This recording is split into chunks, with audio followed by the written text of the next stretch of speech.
Muy bien, vamos a ir a la palabra.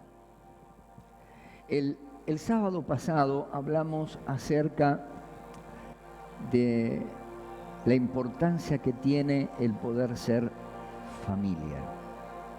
Y creo que fue un momento muy lindo el poder saber que nos necesitamos, que formamos parte de la gran familia de Dios a nivel universal, pero como congregación también trabajamos con una identidad, con un deseo de poder alcanzar justamente el propósito que Dios tiene para cada uno de nosotros.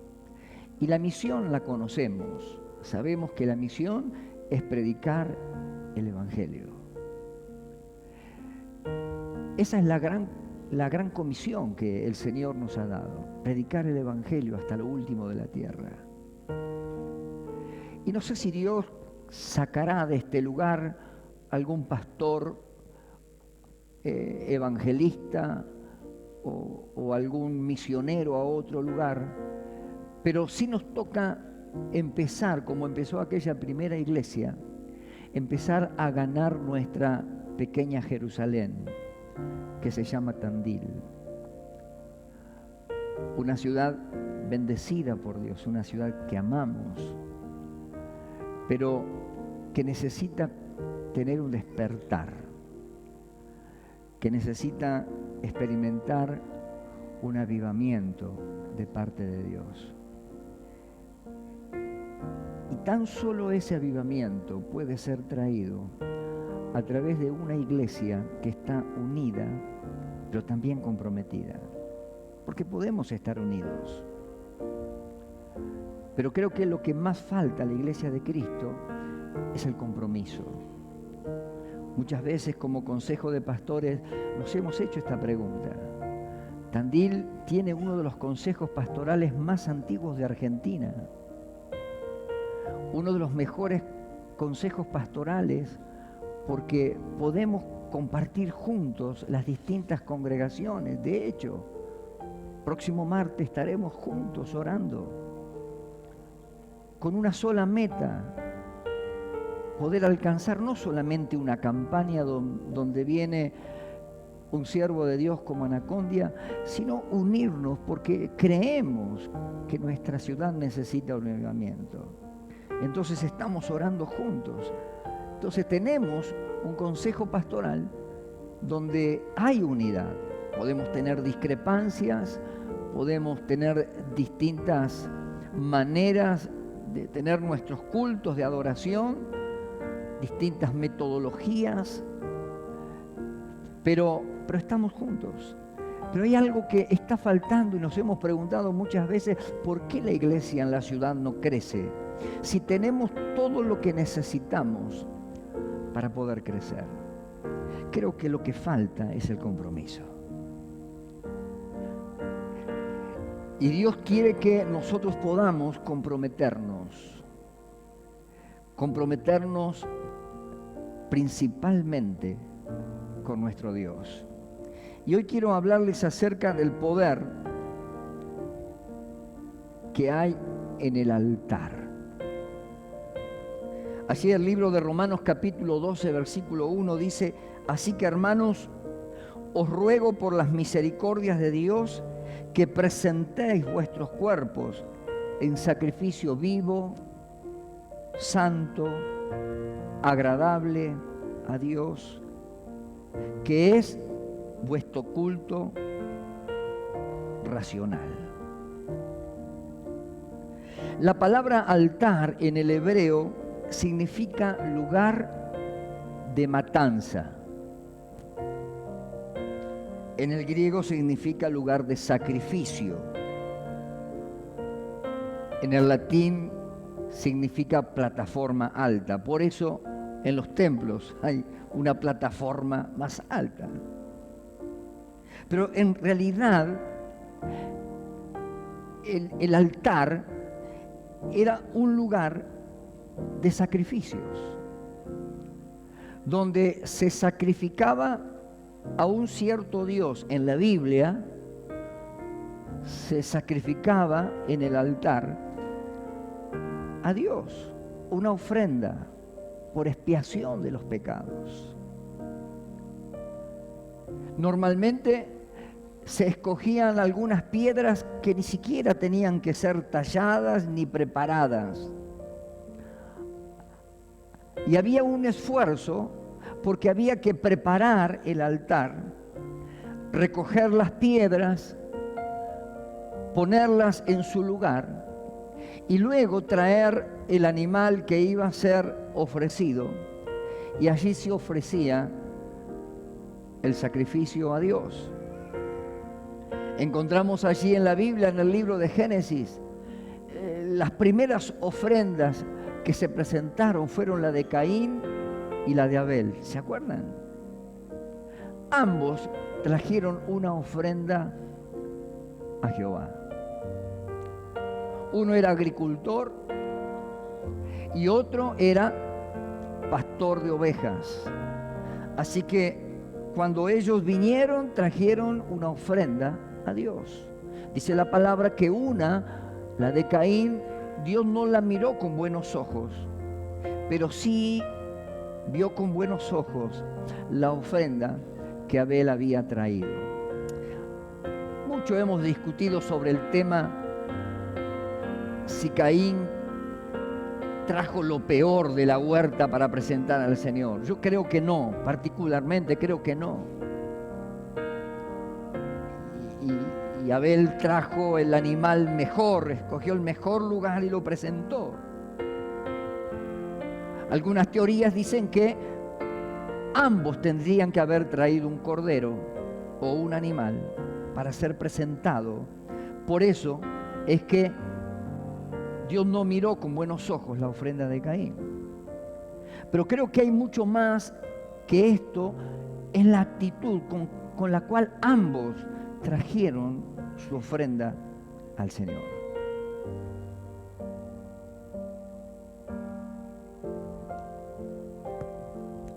Encontramos en la Biblia, en la historia bíblica, Noé, cuando salió, ¿se acuerdan?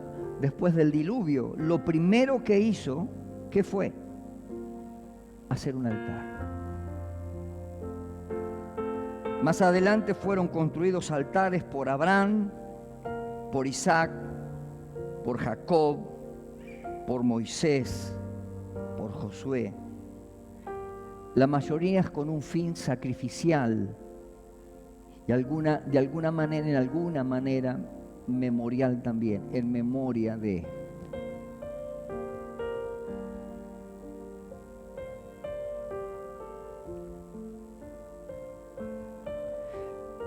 Los sacrificios de la antigua ley eran un presagio del sacrificio de Jesús en el altar de la cruz, pero en sí eran imperfectos. Por eso el autor de la carta a los Hebreos dice en el capítulo 10, verso 4 al 7, ya que es imposible que la sangre de los toros y de los machos cabríos quite los pecados, por eso al entrar en el mundo, Cristo dijo: a ti no te complacen sacrificios ni ofrendas, en su lugar me preparaste un cuerpo, no te agradaron ni holocaustos ni sacrificios por el pecado, por eso dije, aquí me tienes, como el libro dice de mí, he venido, oh Dios, a hacer tu voluntad. Siempre en la Biblia vamos a encontrar la importancia que tuvieron los altares, los pozos y los momentos con el Señor. Quiero referirme esta noche a Abraham. Vamos a hablar de 3 generaciones totalmente distintas. La generación de Abraham, la generación de Isaac y la generación de Jacob. 3 generaciones distintas. Encontramos en la Biblia allí en los capítulos 12 y 13 del libro de del Génesis, podemos ir al libro de Génesis, capítulo 12. Dice la palabra así: pero Jehová había dicho a Abraham: vete de tu tierra y de tu parentela, de la casa de tu padre, a la tierra que te mostraré, y haré de ti una nación grande, y te bendeciré y engrandeceré tu nombre, y serás bendición. Bendeciré a los que te bendijeren, y a los que te maldijeren maldeciré, y serán benditas en ti todas las familias de la tierra. Y se fue Abraham como Jehová le dijo, y Lot fue con él. Y era Abraham de edad de 75 años cuando salió de Harán. Tomó pues Abraham a Sara, su mujer, y a Lot, hijo de su hermano, y todos sus bienes que había ganado, y las personas que habían adquirido en Harán. Y saliendo para ir a tierra de Canaán, y a tierra de Canaán llegaron. Y pasó Abraham por aquella tierra hasta el lugar de Siquem, hasta el encino de Moré, y el cananeo estaba entonces en la tierra. Mira lo que dice el verso 7 y verso 8. Y apareció Jehová a Abraham y le dijo: a tu descendencia daré esta tierra. O sea, ¿qué estaba diciéndole Dios ahí a Abraham? Estaba afirmando o dándole una promesa. Y apareció Jehová a Abraham y le dijo: a tu descendencia daré esta tierra. Y mire lo que sucede luego. Y edificó allí un altar a Jehová, quien le había aparecido. Ahí vemos el primer altar que Abraham levanta a Dios. El verso 8 dice: luego se pasó de allí a un monte al oriente de Betel, y plantó su tienda, teniendo a Betel al occidente y a Jai al oriente. ¿Y qué dice? Y edificó allí altar a Jehová e invocó el nombre de Dios. El segundo altar que Abraham edificó ahí en poco tiempo. Y Abraham partió de allí caminando y yendo hacia el Negev. En el capítulo 13, verso 2, 4, dice: y Abraham era, ¿cómo era? Dice, riquísimo en ganado, en plata y en oro, y volvió por sus jornadas desde el Negev hacia Betel, hasta el lugar donde había estado ante su tienda en Betel y en Jai, al lugar del altar que había hecho allí antes, e invocó allí a Abraham el nombre de Jehová. Por tercera vez vemos que él regresa allá en un altar que estaba hecho, y ahí presenta nuevamente un sacrificio a Jehová. Y termina el verso 17, dice: levántate, ve por la tierra a lo largo de ella y a su ancho, porque a ti te daré. Abraham pues, removiendo su tienda, vino y moró en el encinar de Menré, que está en Hebrón, y edificó allí altar a Jehová. Este es el tercero y cuarta vez que él se presenta ante Dios, y cada vez que alguna promesa o alguna situación en su vida particular, algunos dicen que hasta edificó 7 altares. Era como que cada vez que Dios le daba una promesa o pasaba por una situación particular, Abraham iba al altar de adoración. Ahora, fíjese que dice la Biblia que él era un hombre ¿cómo? Riquísimo. Tenía toda la bendición que Dios le había dado sobre su vida. Dios le había bendecido con animales, con siervos, le había bendecido con oro, con plata, todo. Primero porque él partió desde una decisión de obediencia. Leímos en el capítulo 12, verso 1, que dice que Dios le dijo: vete de tu tierra y de tu parentela a un lugar que yo te mostraré. Y él en obediencia dejó su lugar, dejó su parentela y comenzó a caminar hacia un lugar que él no estaba todavía definido. Así que él comenzó a caminar en fe. Y aun cuando Dios le bendijo tanto, con posesiones, y lo llevó a ser una persona súper archirrica, detrás de cada promesa, Abraham iba y presentaba una ofrenda en el altar.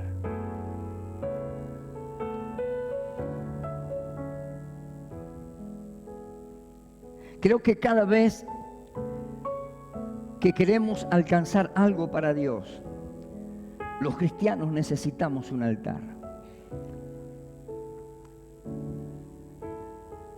Necesitamos ir delante de la presencia de Dios para poder estar seguros de que es Dios quien nos bendice. A él no le perjudicó el ser un hombre rico. Por eso es que Dios no tiene problemas con las riquezas.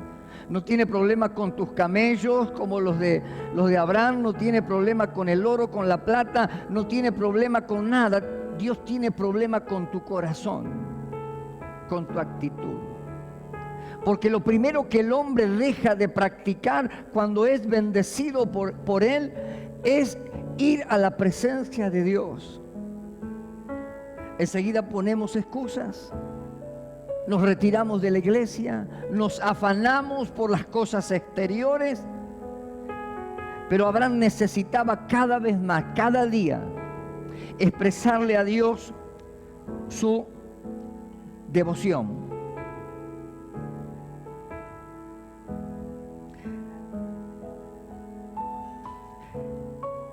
El altar a Dios significa oración, anote. El altar a Dios significa dedicación. El altar a Dios significa sumisión. El decirle: yo me rindo completamente a ti, Señor, y quiero hacer tu voluntad. Por eso el significado de lo que significa la palabra altar. Hay muerte. Algo tiene que acontecer en el altar. Sea en el altar físico dentro de una iglesia o de una congregación o dentro de un templo, cuando tenemos un llamado al altar, ¿cómo tiene que ser nuestra entrega? O nuestro altar personal, particular. Porque no se trata tan solo de venir y adorar a Dios cuando estamos dentro de la congregación, dentro del templo. También en nuestro hogar, en tu oficina, en tu taller, podés elevar tu altar de adoración. Pero nuestro altar significa todas estas cosas. Orar, dedicarnos a Dios, someternos a Dios, necesita muerte, necesita sacrificio. Es permitir que nuestra humanidad, nuestra carnalidad, sea consumida por el fuego de Dios, para que surja Cristo en nosotros.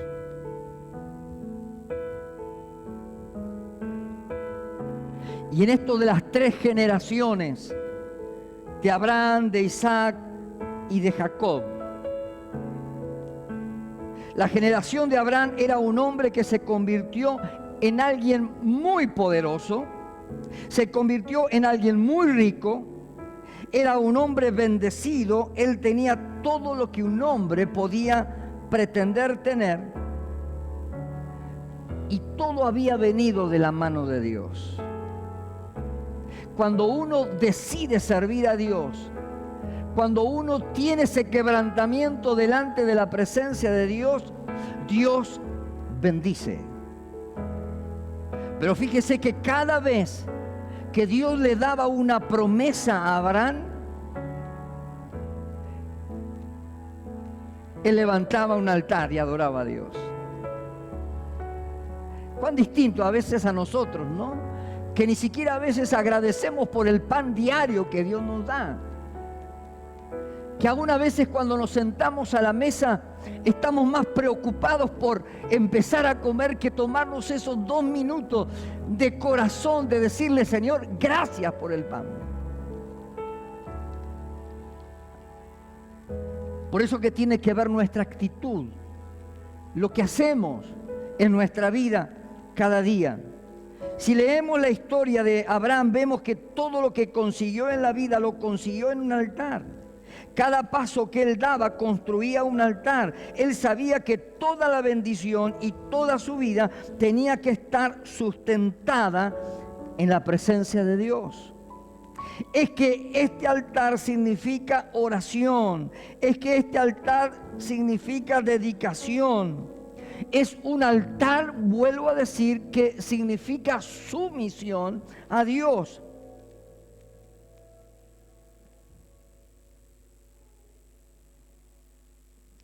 Dios nos ayude a poder entender la importancia que tiene el altar. No era sencillo. Normalmente para armar un altar no eran 2 piedras allí recogidas. No. Eran piedras grandes que tenían que traerlas. Armar el altar. Había un esfuerzo detrás de todo eso. Y luego presentar el sacrificio que tenían que llevar. Uno de los altares más famosos en la vida de Abraham, a ver si usted sabe cuál fue.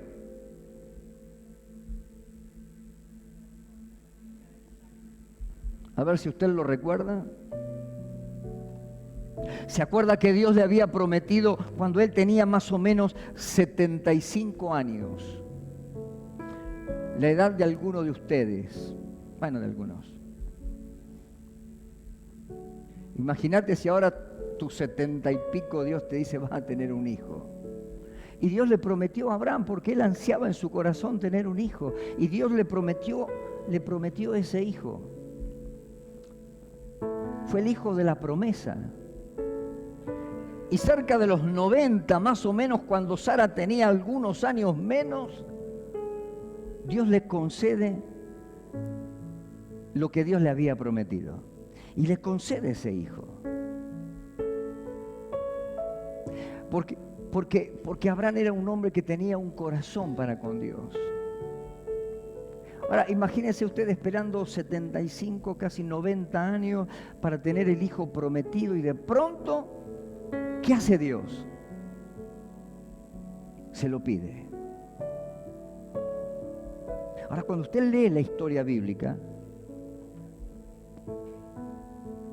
Abraham no titubeó en poder hacer lo que Dios le pidió. 90 años había esperado el hijo de la promesa, el hijo que Dios le había prometido que le iba a dar, y Dios concedió a ese hijo. Dios cumplió con ese hijo. Pero ahora de repente, ya siendo Isaac un muchachito adolescente o joven, Dios le pide. Casi no había alcanzado todavía a disfrutarlo cuando Dios le dice: ofréceme a tu hijo.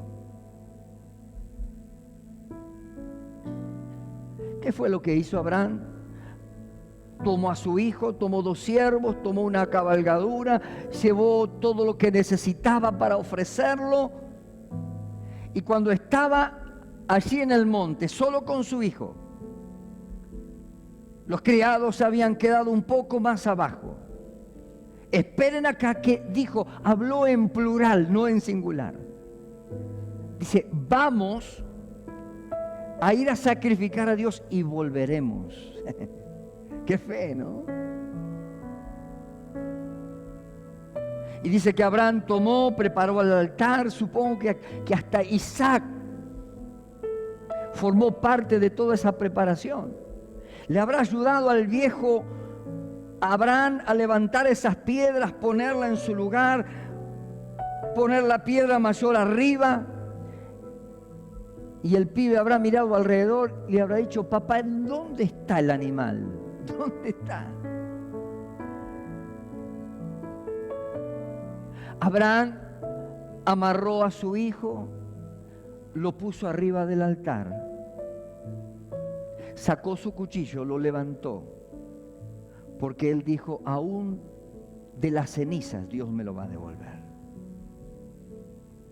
Y cuando estaba en este proceso de bajar su puñal y entregar a su hijo unigénito, se escuchó la voz de Dios que dijo: Abraham, Abraham, detén tu mano, porque sé que amas a Dios. Y ahí, entre unos zarzales, estaba el animal que luego ellos pudieron ofrecer juntos a Dios. Qué bárbaro, ¿no?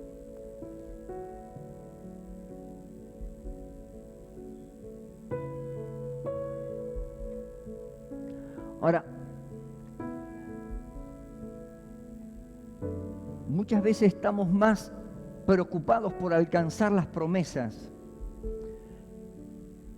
que al Dios que nos da las promesas.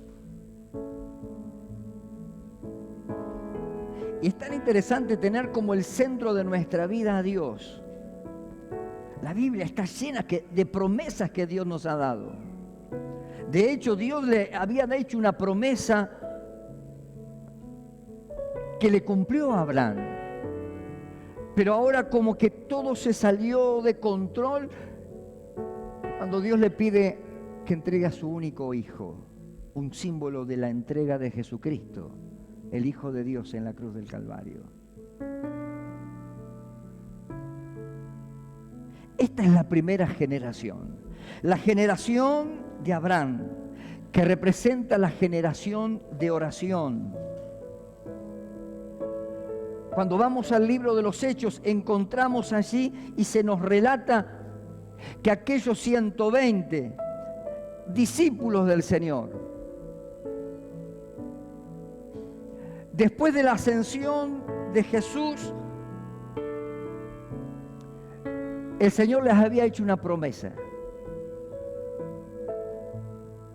De aquí a unos días derramaré sobre vosotros mi Espíritu Santo, Hechos 1:8, y me seréis testigos en Jerusalén, en Judea, en Samaria y hasta lo último de la tierra.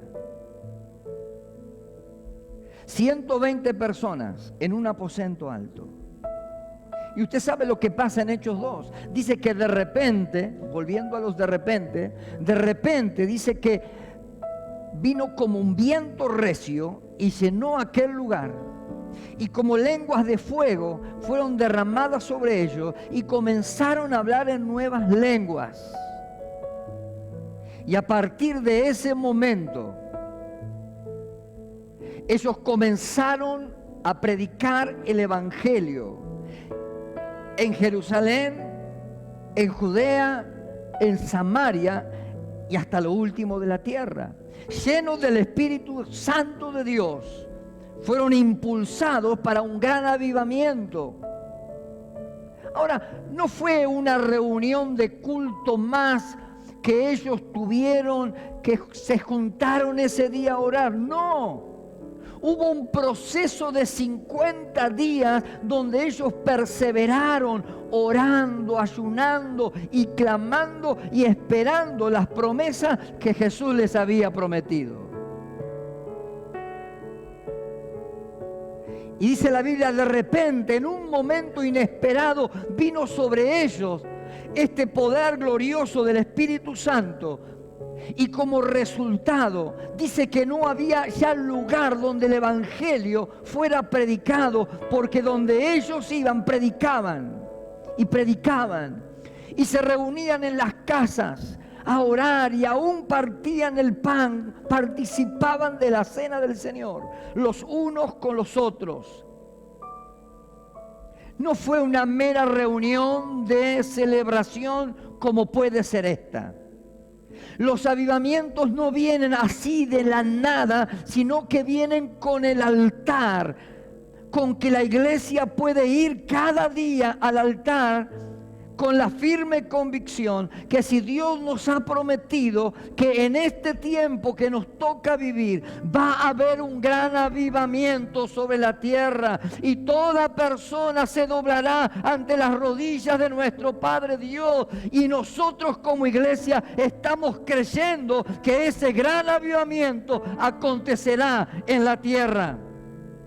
Pero es un proceso. Zacarías 4:6 dice: entonces respondió y me habló diciendo: esta es palabra de Jehová a Zorobabel, no con ejército ni con fuerza, sino con mi espíritu, ha dicho Jehová de los ejércitos. Mis queridos hermanos, esta nación bendita de Argentina no va a cambiar si no es por la influencia del pueblo de Dios. Por eso recién, como compartía Liliana, tan importante que desde adentro de la iglesia podamos preparar, entrenar, aún en esta área que están queriendo ser bombardeados y contaminadas las mentes de nuestros niños, de nuestros adolescentes, de nuestros jóvenes. Pero necesitamos plantar en el corazón de nuestros niños la semilla, la buena palabra de Dios, lo que la palabra de Dios nos dice y nos habla acerca de nuestra identidad, acerca de nuestra sexualidad, acerca de cómo tienen que desarrollar sus vidas. No es con ejército, no es con fuerza que vamos a conquistar y vamos a traer un avivamiento a nuestra nación, sino es con el Espíritu de Dios. Y eso no viene de repente porque un día venimos ungidos, sino viene como consecuencia de esto que estamos haciendo como iglesia en la ciudad. Orando, juntándonos, sin preocuparnos si somos distintas congregaciones. Somos la iglesia de Cristo en la ciudad y queremos un avivamiento en Tandil. Y eso requiere poder levantar como aquellos 120. Un altar de sacrificio, un altar donde podamos esforzarnos como se esforzaban para poder armarlo con esas piedras. Necesitamos un compromiso, ese compromiso que cada día tenemos que tener para poder ir delante de la presencia de nuestro Dios. Mire, hay 4 pasos que quiero compartirle acerca del altar. El primero es el sacrificio. A veces creemos en un evangelio no sacrificial. Un evangelio que bueno, papá es Dios, es bueno, Él tiene sus promesas, Él nos bendice, Él no se desdice a su palabra, nos ha prometido tantas cosas y Él cumple. Entonces como que tenemos a un Dios bueno, pero quizás muchas veces somos un pueblo holgazán, que queremos que todo nos venga de arriba sin un sacrificio. Ahora, cuando vamos a la Biblia y encontramos al Señor Jesús en el libro de Mateo capítulo 16, 24, dice, entonces Jesús dijo a sus discípulos: si alguno quiere venir en pos de mí, niéguese a sí mismo, tome su cruz y sígame. Estas son palabras del mismo Señor. Ahora, dice la Biblia, si alguno quiere ser mi discípulo o quiere venir en pos de mí, niéguese a sí mismo, tome su cruz y sígame. Y eso es lo que acontece en el altar. Eso tan solo acontece en el altar. Cuando podemos ir al altar de adoración,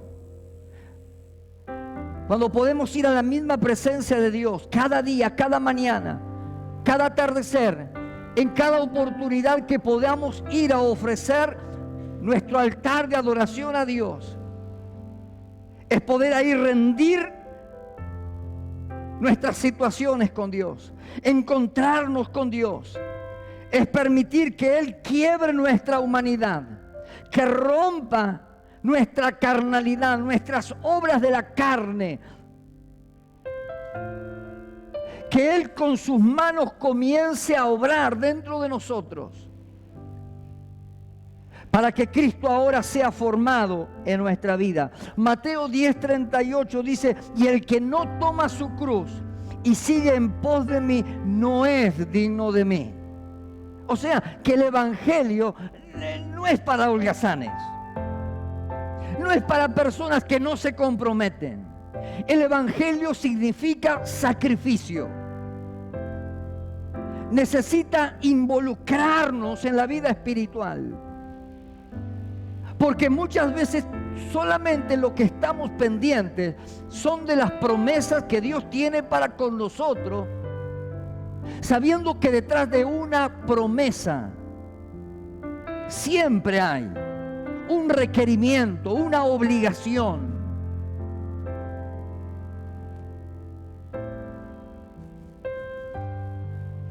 Cuando yo voy a orar, estoy sacrificando mi carne, estoy sacrificando mi voluntad, estoy sacrificando mis emociones, estoy sacrificando mis planes. Así, de la misma manera como en el Antiguo Testamento el sacrificio, el fuego de Dios tenía que derretir la grosura de aquel animal, así cuando vamos delante de Dios es rendirnos. Como dice el Padre nuestro: hágase tu voluntad.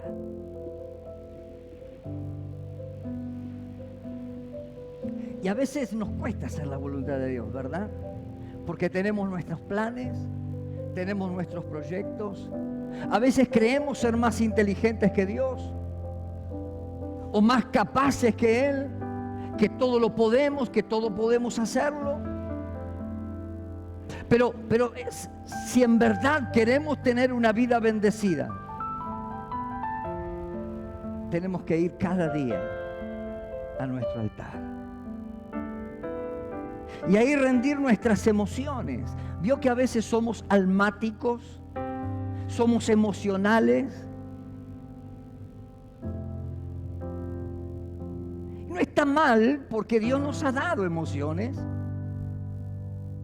Pero esas actitudes emocionales que de pronto venimos a la iglesia, lloramos, nos caemos y hacemos tantas cosas, pero salimos de la congregación, salimos del templo y nos transformamos.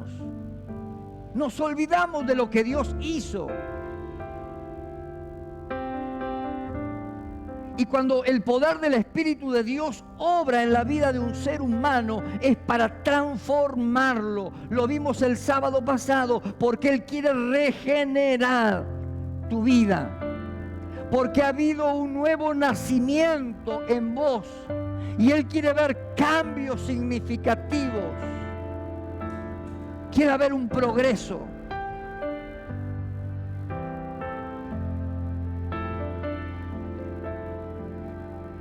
Por eso que cuando vamos a orar,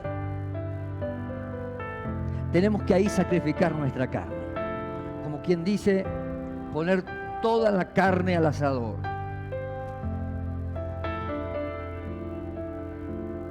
Rendir ahí nuestra voluntad. Señor, no se haga mi voluntad sino la tuya. ¿Y cuántas veces perdemos tiempo? Lo vamos a ver luego en Jacob. Lo segundo en un altar es la limpieza. Antiguamente la sangre derramada de los animales limpiaba a la gente tan solo por un año. Pero nosotros tenemos un cordero que fue presentado y se llama Jesús, que se presentó por única vez y para siempre, para limpiarnos de toda maldad. Por eso todos los días vamos a ese altar y nos revisamos, nos miramos al espejo de la palabra, nos confesamos sinceramente ante Él y ahí confesamos nuestros pecados. Necesitamos ser limpios. Y dice la Biblia que somos limpiados por la palabra. Cuando vamos al altar de oración, necesitamos confesar con sinceridad lo que hay dentro nuestro. Necesitamos hablar con Dios acerca de nuestras debilidades, porque ahí es donde está nuestro problema. Son nuestras debilidades las que no nos ayudan a poder avanzar en la vida. Y por consiguiente, a veces no queremos morir a ellas. Estamos conformes. Pero cuando vamos a adorar a Dios, necesitamos ser limpios. Y la mejor manera de poder ser limpios es a través de la palabra, porque la palabra es el espejo de nuestra alma, donde podemos consultar y ahí vemos en qué condición está nuestra vida espiritual. Y qué bueno que podamos ir y hablar con Dios. Señor, estoy teniendo pensamientos raros. Estoy adulterando con mi mente. Estoy pensando mal sobre la vida de mi hermano. Estoy esto, estoy lo otro. Hay algunas cosas que no logro doblegar de mi carácter o de mi personalidad. Y sé que son piedras de tropiezo en el crecimiento de mi propia vida. Necesito ser limpiado. ¿En dónde? En el altar. ¿Se acuerdan aquella parábola en el libro de Lucas del fariseo y del publicano? Dice, a unos que confiaban en sí mismos como justos y menospreciaban a los otros, dijo también esta parábola. 2 hombres subieron al templo a orar, uno era un fariseo y el otro un publicano. El fariseo, puesto en pie, oraba consigo mismo de esta manera: Dios, te doy gracias porque no soy como los otros hombres, ladrones, injustos, adúlteros, ni aún como este publicano. Ayuno 2 veces a la semana, doy diezmos de todo lo que gano. Mas el publicano, estando lejos, no quería ni aún alzar los ojos al cielo, sino que se golpeaba el pecho diciendo: Dios, sé propicio a mi pecador. Os digo que este descendió a su casa justificado antes que el otro, porque cualquiera que se enaltece será humillado, y el que se humilla será enaltecido. Vemos un ejemplo práctico en esta parábola del Señor Jesús. Fíjese, el fariseo, él oraba a Dios. No dice oraba a sí mismo, porque lo que estaba él esbozando todo en voz alta, todo lo que hacía. Señor, yo doy mis diezmos, hago esto, voy al culto, y no soy como algunos pecadores que andan por acá, que tienen esto, lo otro, ni siquiera como este publicano que está acá unos escalones abajo, ni siquiera como este. Y el pobre publicano, escalones abajo, decía: Señor, ten misericordia de mí, que soy pecador. Dice la Biblia que este fue el que bajó, descendió a su hogar justificado. ¿Y cuántas veces somos como este fariseo?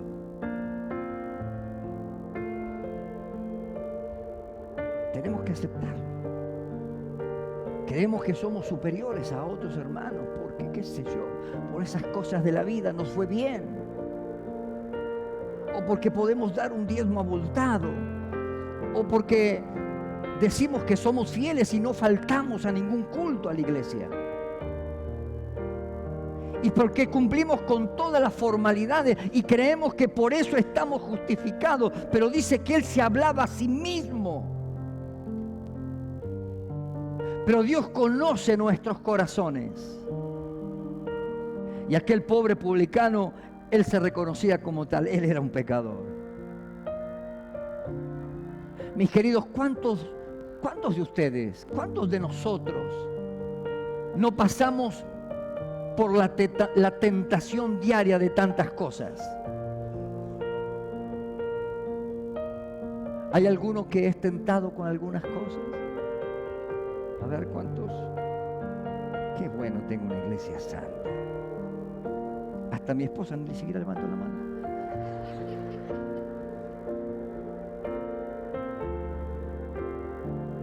No se salva nunca. Ahora, ¿vio que todos los días usted tiene que enfrentarse con tentaciones?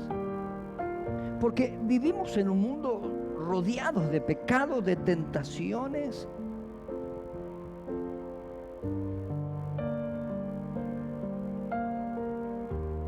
Pero qué lindo es poder ser sinceros con Dios. Señor, quiero ser limpio de esto. No puedo estar pensando esto. No puedo estar haciendo esto. No puedo estar viviendo una vida de esta manera, Señor. Pero quiero cambiar. Acá estoy. Quiero ser limpio. Y la Biblia dice que soy limpio tan solo porque por tu palabra, que es el espejo del alma, donde puedo ver mis defectos. Gloria a Dios por tus virtudes. Y da gracias a Dios que Dios te ha dado virtudes, y reconocelas sin envanecerte. Reconoce que Dios te ha dado virtudes. Gloria a Dios por ellas. No te envanezcas, pero reconoce que Dios ha dado virtudes en la cual te podés sobresalir o realzar. Pero también tenemos que aprender a ser humildes, porque las virtudes surgen solas, pero el tema las tenemos con lo otro, las tenemos con nuestras debilidades, que si no las confesamos y no somos limpios, allí en el altar de Dios, sacrificando nuestra carne delante de Dios, cuando Dios nos habla: Señor, me gusta lo que estoy haciendo, pero sé que es pecado. Sé que esto va contra tu palabra, pero yo quiero hacer tu voluntad, no la mía. Necesito que desarraigues de mi corazón. Dice tu palabra que si confieso mi pecado, tú eres fiel y justo para perdonarme, pero aún para limpiarme de toda maldad. Señor, yo sé que estoy confesando mi pecado y vos me los estás perdonando, porque con tu sangre me has limpiado. Pero necesito que desarraigues de raíz la maldad que lo está provocando, porque no quiero volver a caer. El altar nos habla de humildad. Somos uno en Cristo Jesús.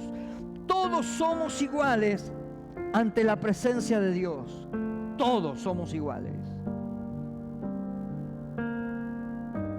Gálatas capítulo 3, verso 28 dice: ya no hay judío ni griego, no hay esclavo ni libre, no hay varón ni mujer, porque todos vosotros sois uno en Cristo. Para aquellos que dicen que la mujer hoy realmente me emocioné viendo un video. Una mujer policía junto con dos compañeros policías en algún lugar remoto de Centroamérica, en una villa de Centroamérica, predicando en las calles con todo el fuego de Dios.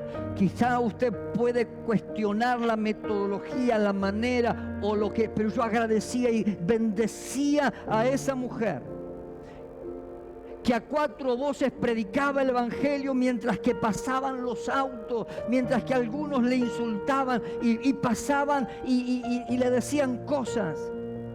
Pero cuando iba transcurriendo el mensaje, empezaban a venir personas y en medio de la calle doblaban sus rodillas y entregaban su vida al Señor. Y yo le decía: Señor, danos muchas como estas mujeres, que usen la metodología que quieran, pero si está el Espíritu de Dios dentro de ellas, si está el Espíritu de Dios dentro de hombres como estos, ¿qué importa la metodología?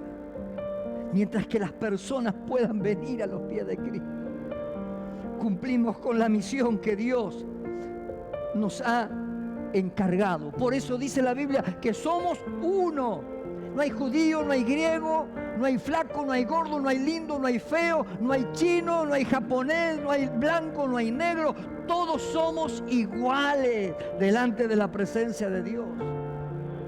Por eso es tan importante esto de ser familia, de no criticar a tu vecino, de no criticar a tu hermano. Somos distintos, en distintos procesos de la vida. Dios nos está procesando y conforme nos dejemos procesar, Dios lo va a hacer.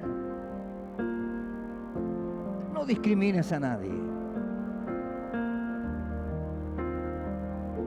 Yo veía que hombres harapientos venían y entregaban su vida a Jesús. Y esta mujer con cariño los abrazaba y oraba por ellos.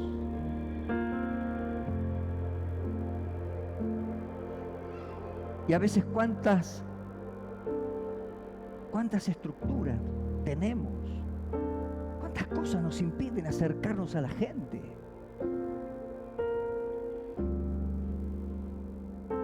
Porque a veces hasta muy adentro en el corazón y en la mente nuestra tenemos eso de discriminar, el prejuicio.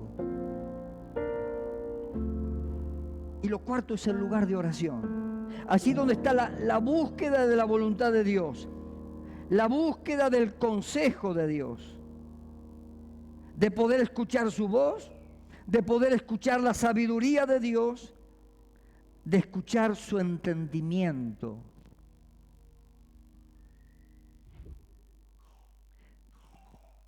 Y cuando pasamos a la segunda generación, mire lo que dice, si usted lo busca en la Biblia en Génesis 25:5, mire lo que dice. Y Abraham dio todo cuanto tenía a Isaac.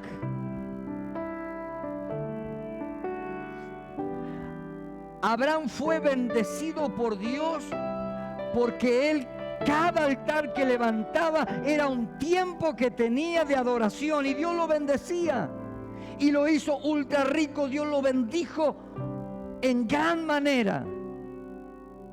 Y cuando estaba al final de su vida, dice, Abraham dio todo lo que tenía a Isaac, a la segunda generación. La segunda generación significan los Isaac. Ahora, fíjese qué distinto.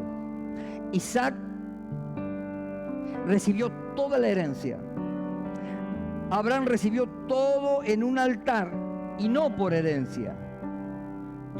Él trabajó para poder lograr todo eso.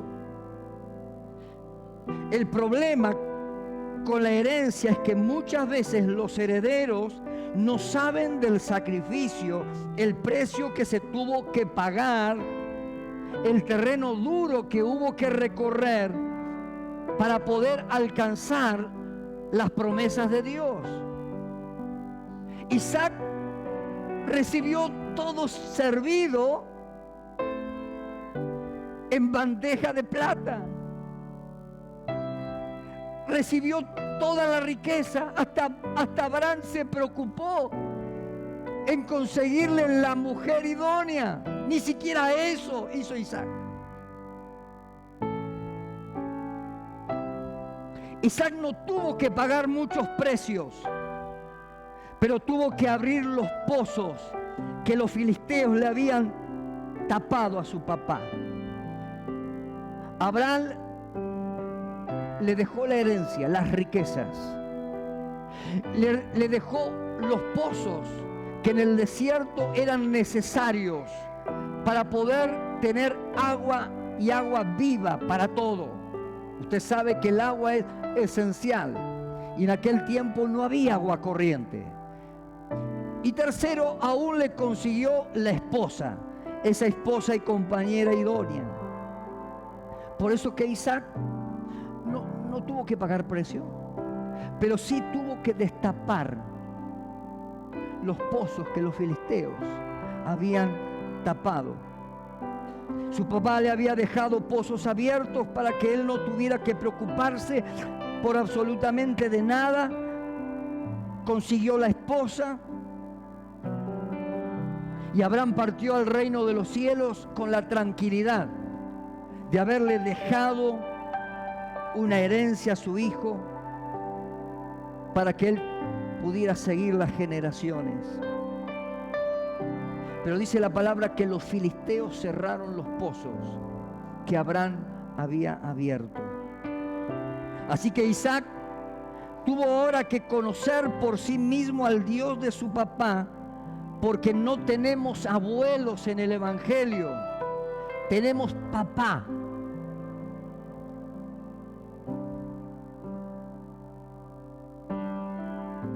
Tan solo papá.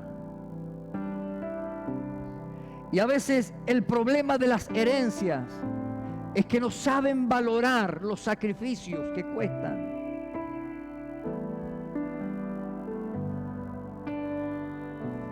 Pero ahora Isaac tuvo que conocer al Dios de su padre.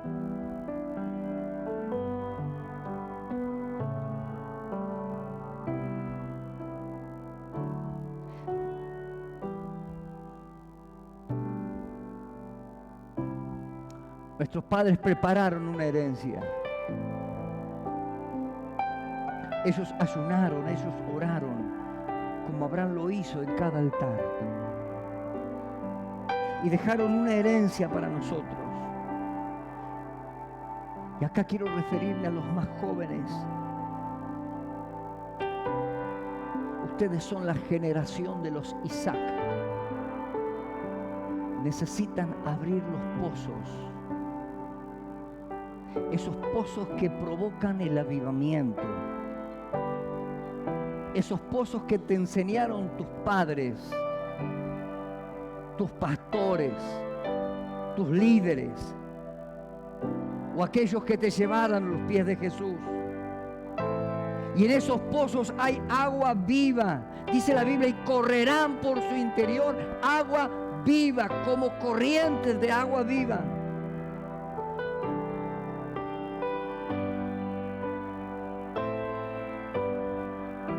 Y en esa agua viva está la presencia del Señor. En esa agua viva está la presencia del Espíritu Santo.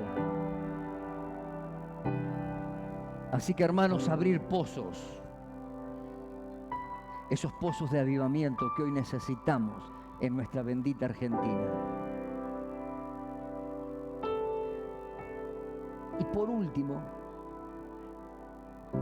la tercera generación. Y en esta en la cual nos podemos sentir identificados muchos de nosotros. Era la generación de Jacob, uno de los hijos mellizos de Isaac. Jacob desde el principio, aún desde el vientre de la madre, luchó por algo. Pero la cosa fue que su hermano nació antes, Esaú.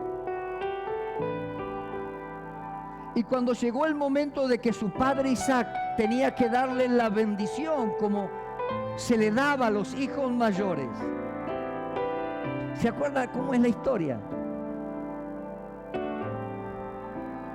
Jacob ansiaba la bendición. Jacob ansiaba la bendición. ¿Cuántos ansían la bendición? ¿Cuántos?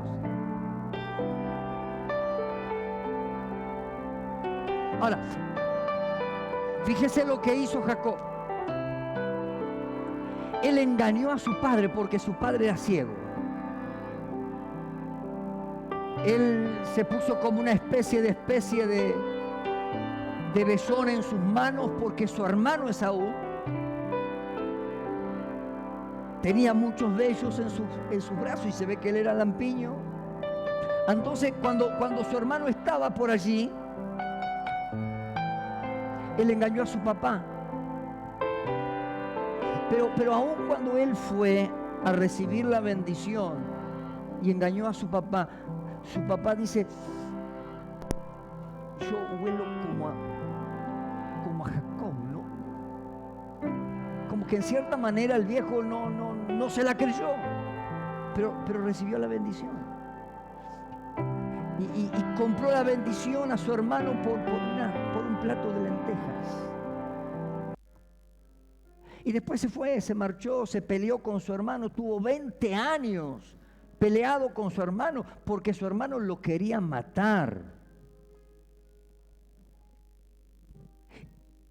Y se fue y se conoció a Labán. Y ahí se enamoró de una de sus hijas. Estaban Raquel y Lea. No sé si una era más bonita que otra, pero no va al caso. Él se enamoró de una. ¿Y se acuerda lo que pasó? Su suegro Labán lo engañó. Le hizo trabajar 7 años por la mujer, por la hija que él no quería. Y cuando llegó el momento pero esta no es. Bueno, tenés que laburar 7 años más. Esto nos habla de un principio. Todo lo que haces tiene su regreso. Ahora, Jacob tenía un vivo deseo de tener la bendición de Dios, pero la buscó por medio del engaño, buscó el camino corto. ¿Y cuántos de los que hoy levantaron la mano que seguramente, genuinamente, quieren tener la bendición de Dios? Pero ¿sabe cuál es el problema?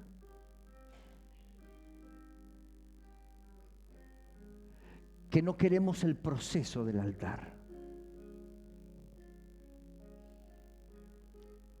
Jacob tuvo que pelearse con su padre, huir de su casa, ser engañado por su suegro Labán. Luego tomó a sus mujeres y se fue. 20 años estuvo sin hablarse con su hermano y su hermano buscándole, deseando su muerte.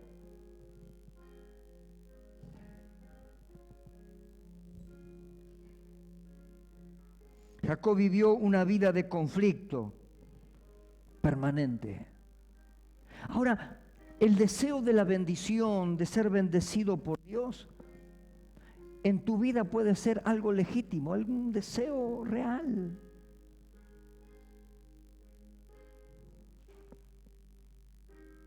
Pero ¿sabe cuál es el problema? Que a veces queremos tomar atajos para poder alcanzar la bendición. Estamos tan habituados a un mundo cruel que para poder superarse en la vida tenés que pisar a 2 o 3. En el trabajo tenés que hablar mal del otro para poder trepar. Aún hay sistemas de negocio y de ventas que compiten entre ellos y se sacan los ojos para poder llegar y alcanzar las metas. Y a veces en la iglesia los cristianos nos pasa de la misma manera. Dios te dio una promesa. Dios te ha dado una promesa en la vida. ¿Sabe cuando Dios a mis 17 años, Él habló a mi corazón y me dio la certeza de que Él me había llamado para el pastorado? Yo creía que era algo inmediato, algo que venía pronto. Y en cierta manera tuve que pasar por el mismo proceso de Jacob. No es que tuve que engañar a nadie, pero no sabía que había un proceso, que había cosas que tenía que pasar primero. Hasta la edad de 30 años cuando fui ordenado como pastor. Y no sabía que luego de ese nombramiento al pastorado, el proceso seguía y sigue todavía. Los procesos son aquellos que nos ayudan a poder crecer. No es mágico el crecimiento. Sin sacrificio en el altar como Abraham lo hacía, no hay logros genuinos es como edificar nuestra casa sobre la arena. En algún momento, en algún temporal de la vida, vas a sufrir la ruina, la crisis. Es por eso que hoy vemos tantos cristianos preciosos, con promesas gloriosas de Dios, con ministerios gloriosos de Dios, y están derrumbados en el mundo, practicando, viviendo en el pecado, y cuando los encontrás te dan lástima porque sabes que podría haber sido un precioso siervo o una sierva de Dios. Pero no aplicaron en el proceso.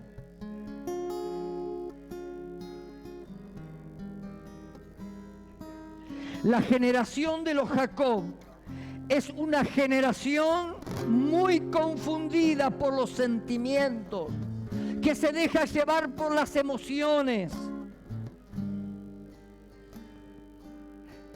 Y cuando les tocan los procesos, se aturden. Esta es la generación nueva.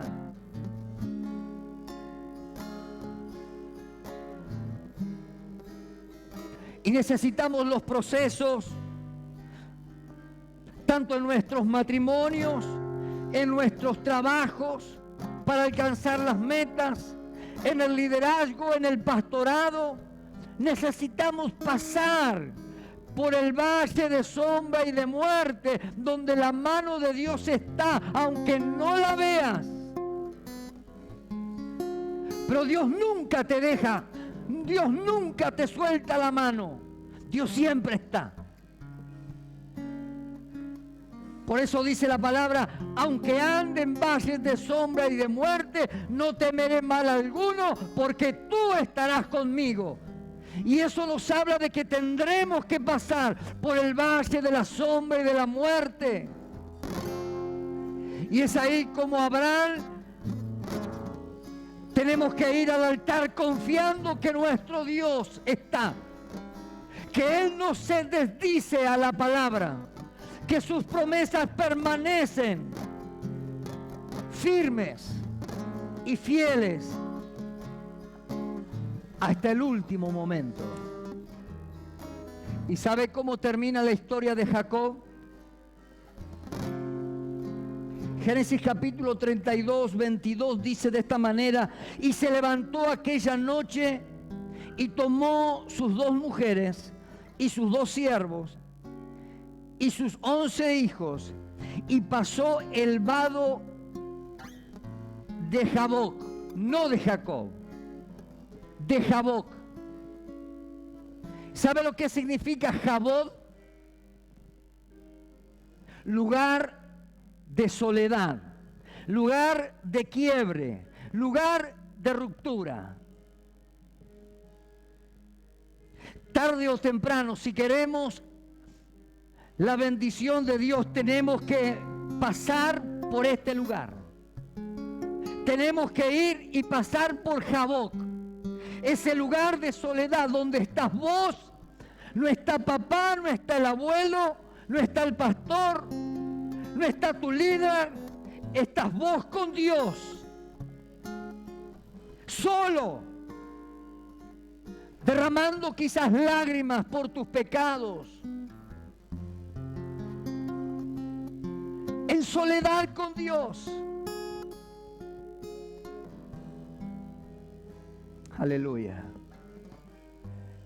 Claro que nos es más fácil, es más bonito predicar ese evangelio próspero, bendecido. Claro, Abraham lo fue. ¿Sabe por qué? Porque él podía levantar un altar cada vez que Dios le daba una promesa.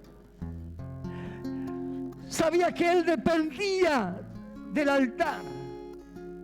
Mis queridos, Jesús murió en la cruz.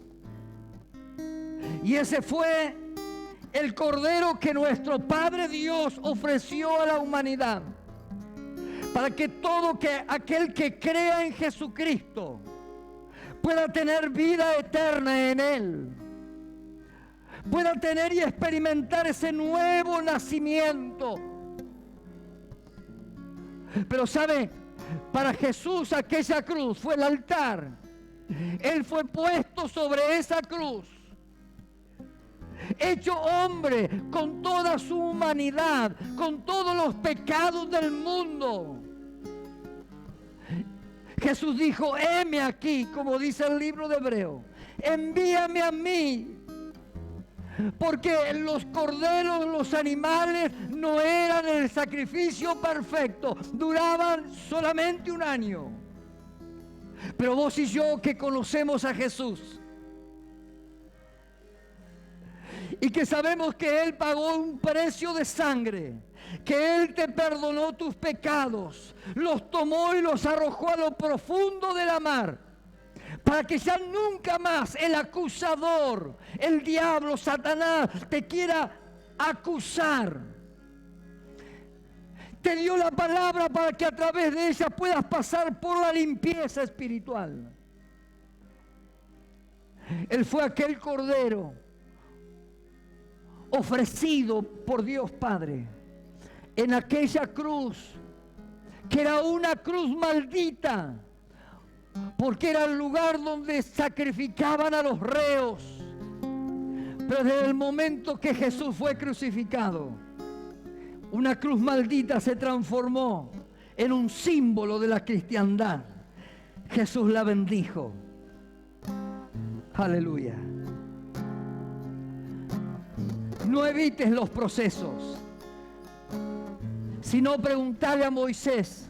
Él tuvo que estar en Jabot cuando tuvo que ir a la montaña para poder liberar al pueblo de Dios. Él tuvo que subir a la montaña y estar 40 días con Dios para descender y ver que todo el pueblo había fundido la bendición, lo que Dios lo había bendecido, y crear un becerro de oro y ahí adorarlo. Tuvo que volver nuevamente a la presencia de Dios, en la soledad, a hablar con Dios. Preguntarle a Job, hombre justo como tal, pero sin embargo tuvo que ser probado hasta lo último, perdió todo, para luego recibir el doble de lo que había perdido y poder decir aquellas palabras: de oídas te había oído, mas ahora mis ojos te ven. Preguntarle a José, que fue vendido por sus hermanos, fue llevado al palacio de Potifar, fue engañado, fue puesto en prisión, sufrió todo para que luego se cumpliera la promesa, para poder ser un primer ministro en el palacio real. Preguntarle a Pablo, que tuvo que ser tirado de su cabalgadura, de su caballo, tuvo que comer tierra, quedar ciego, para luego ser sano. Pero a lo largo de su ministerio fue perseguido, fue lastimado, se pasó la vida preso.